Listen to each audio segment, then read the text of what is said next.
Are you stuck out in this disaster of a job market right now and you don't want to just find your next job, but you want to find a rock solid career, one that you can spend the next 5, 10, 15, 20 years at? That's not only going to provide with good pay and benefits, but is also going to provide a real sense of purpose for the work that you do. You need to stop right now and you need to consider working for the government. Now, I know what you're thinking. I don't want to work the rest of my career in some stuffy bureaucratic office, and I get it. I understand. But the fact is, that is not what all government work is. My name is Brian, and I've worked in so many different roles in government as I built my career. I've worked in data entry, I've worked in customer service, regulation and compliance, public safety, investigations, legislation. I've even worked in public works.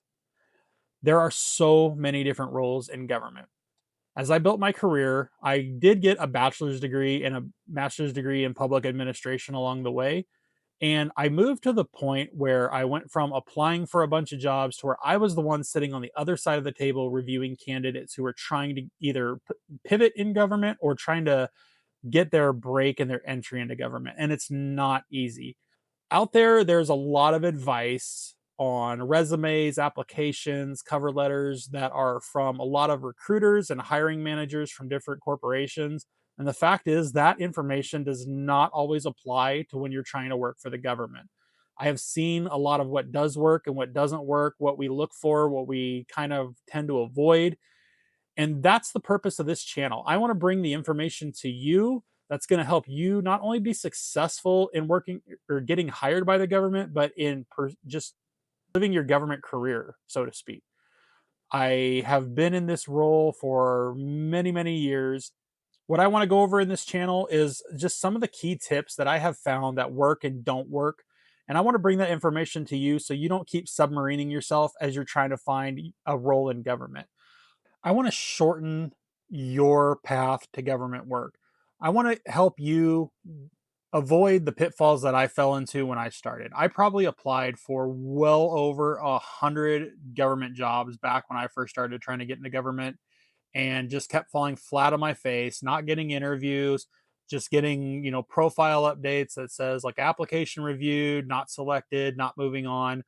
I want to help you avoid all that. I want to skip you to the front of the line so that you can land into the career that you want.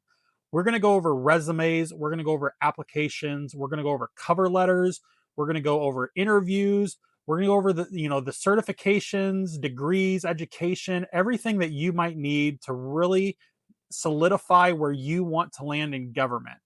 This is going to be a big change for you. And I understand that. It was a big change for me when I started in government all those years ago.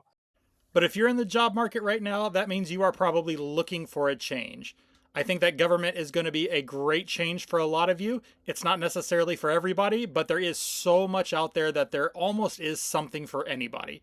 So follow, subscribe, join along as I will be bringing you the content that's going to be so helpful in going over my experiences, the experiences of those that I've worked with, so that we can really push forward your new career in government.